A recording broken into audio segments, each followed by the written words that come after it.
I'll just stand here if that's okay. Being a politician, I'm a little leery to stand with my back to another group of politicians. But I know Sam's my man. He'll take care of me. Sam's walked with me in the Juneteenth parade in Higginsville for the last 3 or 4 years. In fact, a couple of years ago we were walking about a 3-mile parade, and we were bushed at the end. We got a kind of a lull in the action. We're walking along behind my van. Kenny was driving the car, and Sam had a smirk on his face. I said, "Sam, what are you laughing at?" He says, "Joe, you think these people know which one of us is JoeAull?" I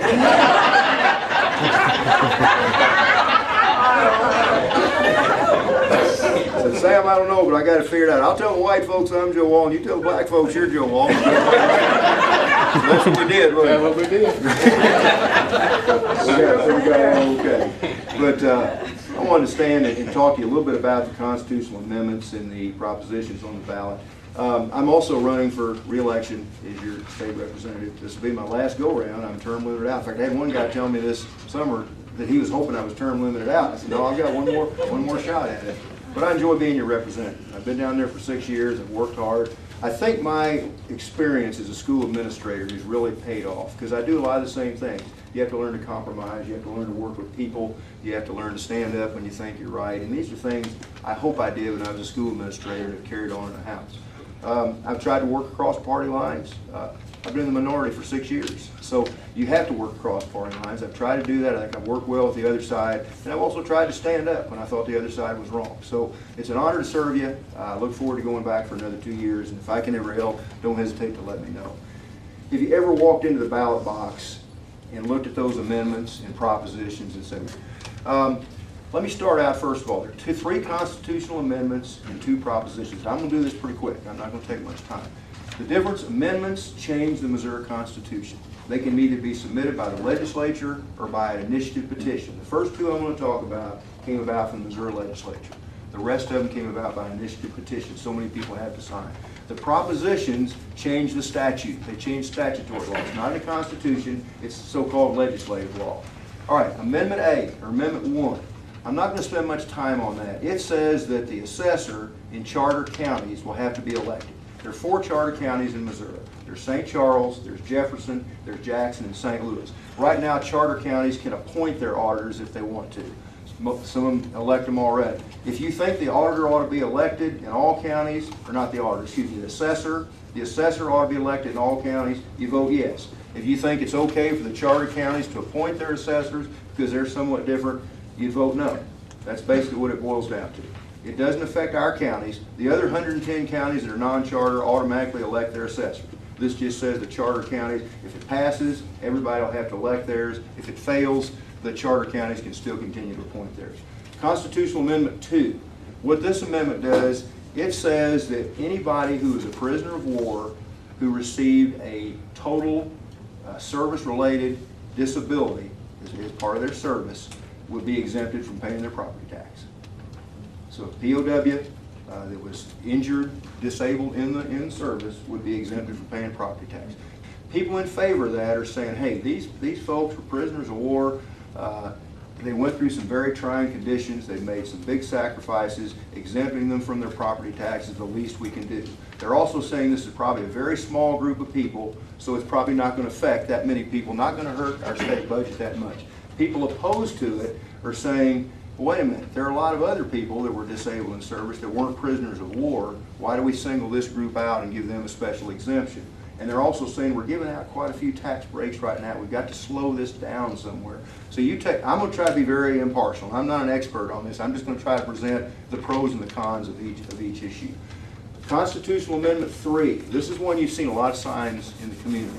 With this amendment, constitutional amendment, this has been pushed pretty hard by the realtors. This amendment says that it prohibits, if this amendment passes, it prohibits Missouri for levying any kind of a transfer or any kind of a sales tax on real estate transactions. Now, it prohibits, the amendment prohibits. People in favor of the amendment are saying this. We know Missouri doesn't have a real estate or a transfer tax on real estate right now, but 37 other states do. And they're also saying that a lot of the states around Missouri have it. So with times tough like they are right now, there's nothing that says the Missouri legislature couldn't step in and propose to put this tax into effect.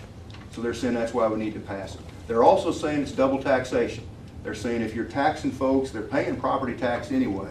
They're saying if you tax them again on a real estate tax when they make a purchase of real estate, that's a double taxation. So they're making that statement too. I'm trying to think if there's anything else that's. I think those are probably, and they're also saying the real estate market is really down right now. The real estate market's really struggling right now, and by adding another tax, that's going to make it even tougher for that market to recover. People opposed to Amendment 3 are saying, wait a minute, Missouri has never had any kind of a real estate transfer tax. The legislature's not talking about it. Even if it does pass the legislature, it'd have to go to a vote of the people, and they'd have to pass it, and it's not going to happen. So why pass a constitutional amendment to stop something that's not going to happen? That's the big argument. That's the argument against it. Now, here's the thing you have to remember on Amendment 3. If you're in favor of the tax, if you're against the tax, you vote yes. If you're in favor of the tax, you vote no. Because what the amendment says, it says this prohibits Missouri from levying a tax. It doesn't say it authorizes a tax. It says it prohibits Missouri from levying a tax. So if you vote yes, you're saying I want us to be prohibited from levying a tax. If you say I don't care if they levy a real estate tax or not, then you vote no. So that's where it gets confusing. You're voting yes if you're against the tax, no if you're in favor of it. Any questions? I'll get to the questions in a minute. Proposition A. Proposition A is the earnings tax. Now, right now, 3 cities in the state of Missouri have the authority to levy earnings taxes. Kansas City, St. Louis, and St. Joe. St. Joe does not levy an earnings tax. Kansas City and St. Louis levy a 1% earnings tax. What that is, that's a 1% income tax on anybody that either works in or lives in Kansas City or lives outside of Kansas City but works in Kansas City. So if you work in Kansas City, you get that 1% tax. If you live in Kansas City, you get that 1% tax. Now, what Proposition A says is that earnings tax will now have to be voted on by the public. Those people in those cities will have to vote. Right now, the local government is assessed that tax. It's never been voted on by the public. Proposition A says that tax will now have to be voted on by the people in those cities. People in favor of Proposition A are saying, you know, the earnings tax has hurt Kansas City and St. Louis. What it has done, a lot of people have located in the suburbs because they don't want to pay that earnings tax, or businesses have located outside the city. They don't want to pay that earnings tax. They're also saying that there's a provision, there's nothing that says that earnings tax, the legislature couldn't take action to extend that earnings tax to other cities. Right now, Kansas City, St. Louis, and St. Joe have authority. There's a feeling out there that that tax could be extended to other cities down the road. The third thing the people in favor of Proposition A are saying is, hey, there's a 10-year phase out. So if that tax is not voted, if the proposition passes and people vote not to have the earnings tax, it'll be voted out or be phased out over a 10-year period.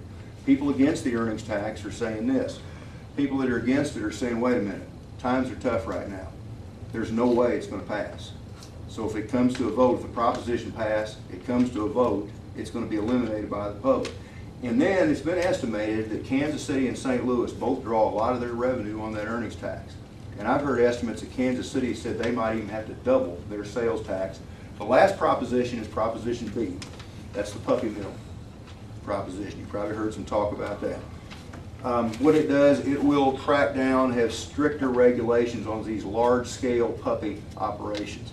Now, people in favor of this are saying, hey, Missouri has become a haven for puppy mills. We've got people from all over the world coming in and starting puppy mills here in Missouri because our laws are so lax they can come in and do that very easily. They're also saying there are a lot of dogs that are being not being fed enough, they're not being housed properly, they're not being fed, they're not being exercised, those types of things. And the puppy mill people are completely taking advantage of everything. We've got to have stricter laws or these people will keep coming in and this is going to get completely out of hand.